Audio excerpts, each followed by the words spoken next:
Good morning sixth class. हमने जो अपना फर्स्ट चैप्टर स्टार्ट किया था द इंट्रोडक्शन ऑफ हिस्ट्री, इस चैप्टर का आज हम नेक्स्ट टॉपिक स्टार्ट करेंगे, सोर्सेज ऑफ हिस्ट्री। इससे पहले मैंने आपको बता दिया था कि कैसे जो है हिस्ट्री हमारे लिए कितनी यूज़फुल है, लेकिन अब हम ये पता करेंगे कि हिस्ट्री यानी वो चीज़ें जो पुराने टाइम में घटी, उस टाइम पे ना आप थे ना हम, तो हमें वो इन्फॉर्मेशन पता कैसे चलती है। तो कौन से साधन ऐसे हैं जिसके थ्रू जो है हमें पहले बीती हुई घटनाओं के बारे में पता चलता है। इस टॉपिक में हम इस चीज़ के बारे में पढ़ेंगे। ठीक है, जो पहले के लोग थे उनके द्वारा काफ़ी एंशियंट पीपल के द्वारा काफ़ी सारी ऐसी चीज़ें या ऐसी पॉटरी, बर्तन, वेपन्स, हथियार, टूल्स, औजार छोड़े गए हैं या हमें मिले हैं प्रॉपर कंडीशन में नहीं, जैसे यहाँ पिक्चर में दिख भी रहा है कि टूटे हुए इस तरह के बर्तन जो है, और जो आर्कियोलॉजिस्ट होते हैं वो इस तरह के बर्तन और इन सब टूटी हुई चीज़ों या टूटे हुए औजारों को ढूंढकर जो है हिस्ट्री को रिकन्स्ट्रक्ट करते हैं। हिस्ट्री को यह पुरानी समय में जो चीज़ घटी उसको जो है दोबारा जानने की कोशिश करते हैं कि कैसे घटी। ठीक है, the science which helps us to dig the old bounds carefully is called archaeology. ठीक है, आर्कियोलॉजिस्ट जो है इसमें दो टाइप के सोर्सेज का यूज़ करते हैं, जिसके बारे में इस बॉक्स में दिया हुआ अभी मैं एक्सप्लेन करूँगी। पर आर्कियोलॉजी जो है वो साइंस जिसके थ्रू जो है ज़मीन को खोदकर उसके नीचे से जो है वो पुराने समय में जो चीज़ें उन्होंने इस्तेमाल की थी वो ज़मीन के नीचे जो है हमें मिलती है, उसके बचे हुए अवशेष या रिमेन्स, तो उसको जो है निकालते हैं। तो जिस चीज़ के थ्रू ये करते हैं उसको आर्कियोलॉजी कहते हैं, और जो ये काम करते हैं उन्हें आर्कियोलॉजिस्ट कहते हैं। ठीक है, और इन आर्कियोलॉजिकल रिसर्च में जो चीज़ें हमें मिलती है वो बहुत ज़्यादा हेल्पफुल होती हैं। ठीक है, और हिस्ट्री के सोर्सेज को दो पार्ट्स में डिवाइड किया जाता है। अब मैं आपको वो एक्सप्लेन करती हूँ कि वो दो पार्ट्स कौन कौन से हैं। देखो, जो हिस्ट्री है उसको उसके जो सोर्सेज हैं वो दो पार्ट्स में डिवाइड किए गए हैं यहाँ पे, आर्कियोलॉजिकल और लिटरेरी।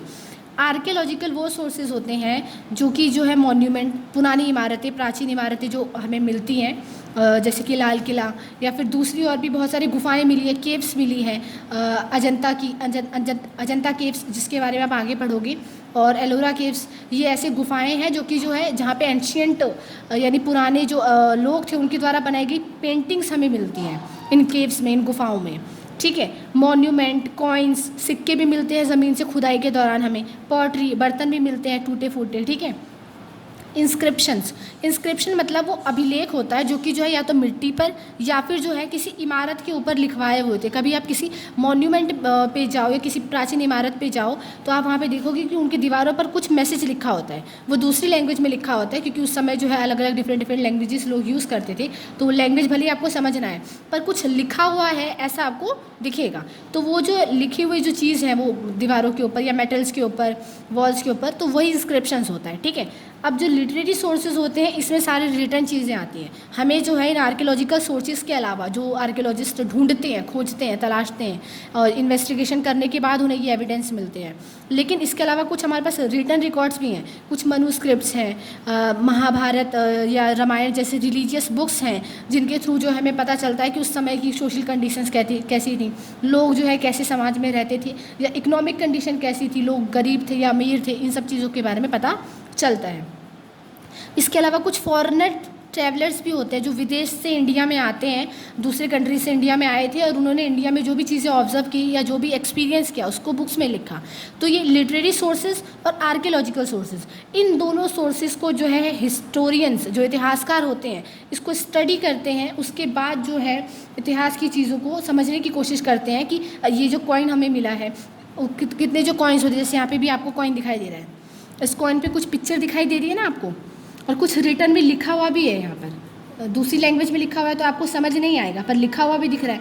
तो इनके ज़रिए जो है वो ये जानने की कोशिश करते हैं कि पुराने समय में क्या घटित हुआ था, या जो है जो किंग था जिसने ये कॉइन्स इशू करवाए, जो है प्रचलन में लेकर आया, उस किंग को क्या पसंद था, या उस किंग ने जो है कौन सा मैसेज दूसरों तक पहुँचाया। तो हिस्टोरियन जो है इन्हीं सोर्सेज का यूज़ करके हिस्ट्री को रिकन्स्ट्रक्ट करते हैं।